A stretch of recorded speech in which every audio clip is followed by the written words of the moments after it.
MLK Park Parties return to Martin Luther King Park in Southeast Grand Rapids tomorrow. Good afternoon, ladies and gentlemen. I'm News 8 digital anchor Luke Laster here from the Wood TV Live Desk. Joining me today is Lisa Knight, the events organizer. Lisa, good afternoon. Good afternoon. How are you? I'm doing well. Thank you for asking. So just as we get rolling here, tell me a little bit about these park parties.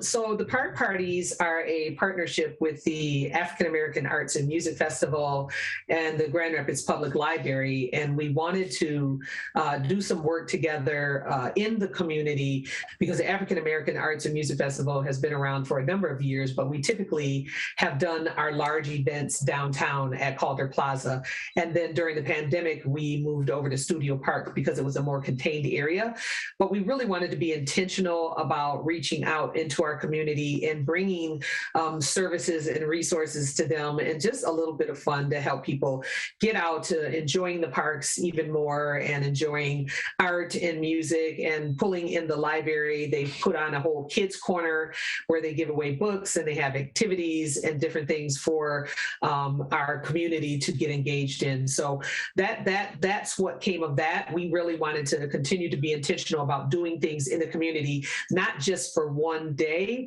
but continually throughout the year. And so we started doing these park parties a couple years ago, and we are back this summer, and they are free events that we just want to offer to the community, with opportunities for the kids to get out and for parents and families to get out and just have an evening of fun and food and art and music and relaxation.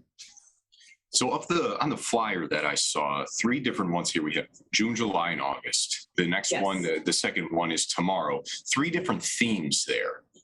Tell me about the theme for tomorrow's event. The theme for tomorrow is actually what we call it, sip and paint, or sip and relax. And we will have a DJ there. We're going to have some artists there from Diatribe who are going to be doing some poetry.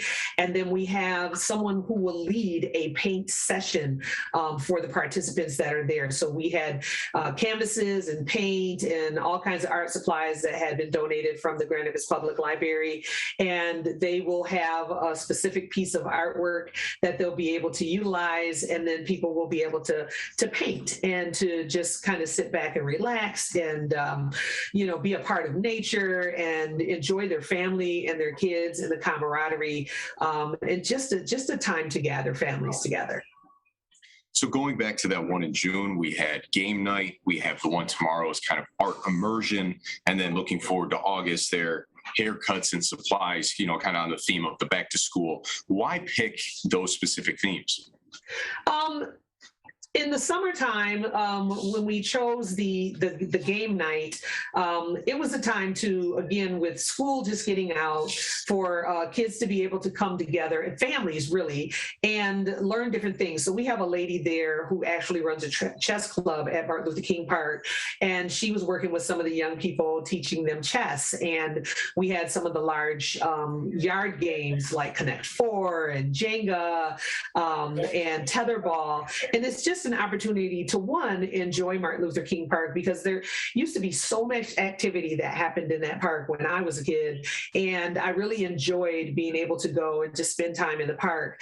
And when the pandemic hit, we couldn't do anything, right? We were all locked up inside. So it's kind of an opportunity for people to come out again and enjoy the different things that are going on in the park. I know there's yoga going on. I think there's some basketball that's happening. Some people are playing tennis again. And so we just wanted to add to the different things that were going on in the community. So not just us and the Grand Rapids Public Library, but we have a number of community resource tables that will be there as well, to hand out resources and supplies to families. And we provide everything for free. We don't want it to be a burden for families in that neighborhood, or people who just can't afford to necessarily go to, large amusement parks or any of those things, because it's a really difficult time in our country and in our city. And so we just wanted to be able to provide something, to provide some sense of relief and allow families to do things together. What is your personal favorite part about these parties? Oh, I think just engaging with the families, watching the kids when the music is playing and they're out there dancing. We had a whole ballroom group that came out last month and they were dancing and they got other people to get up and dance. And the kids love playing the games and watching people just come up that, may not have known that there were things going on and an opportunity for them and to tell them that it's free. You don't see a lot of free opportunities for people anymore. And so just being able to engage with the community and seeing the faces of the kids light up and them having fun and enjoying themselves in a wholesome atmosphere, that just brings me joy. Why is it important to have events like these? I think it's important for us to be able to connect as a community.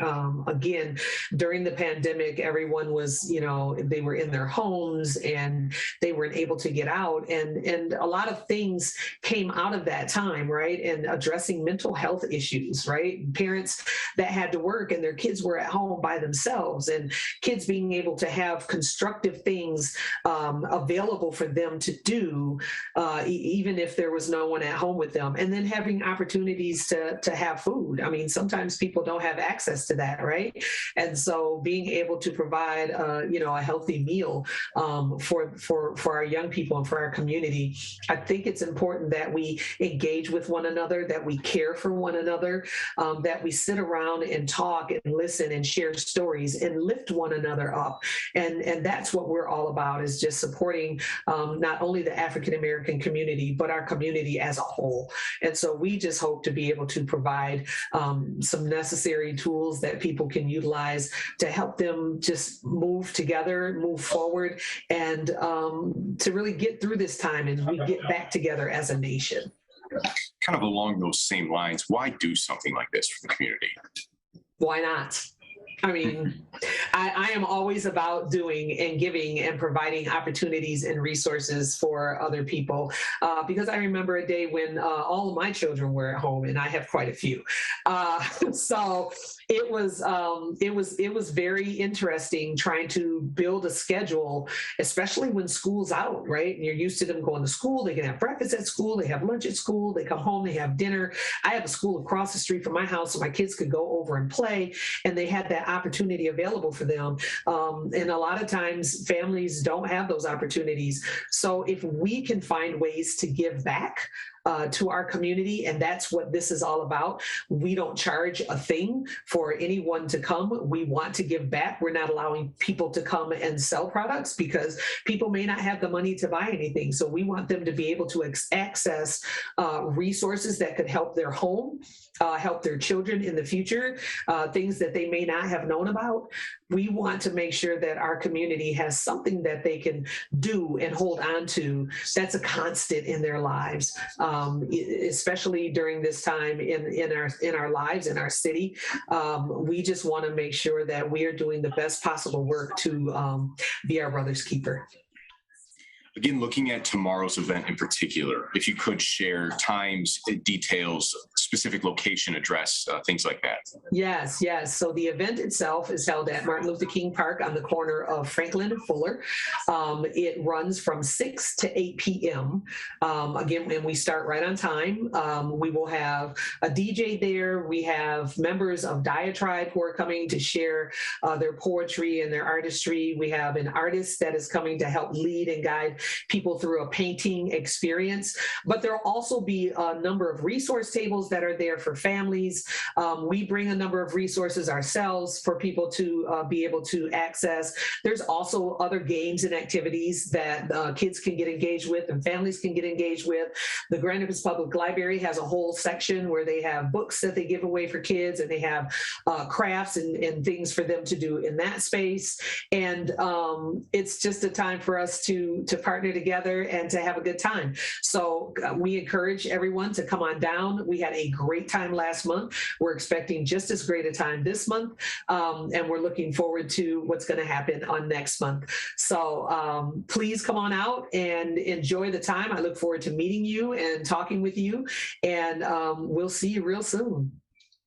Ladies and gentlemen, if you tuned in maybe halfway through this stream or just now clicking in and you're watching on Facebook, there's a link attached to it. It takes you over to wittv.com. You can view our whole conversation there. Lisa, thank you for taking the time. Thanks, Luke. I really appreciate it. Thank you for all you do. Folks, this has been a look at the Wood TV Live Desk. I'm News 8 Digital anchor Luke Laster. Have a great afternoon, and we'll see you around.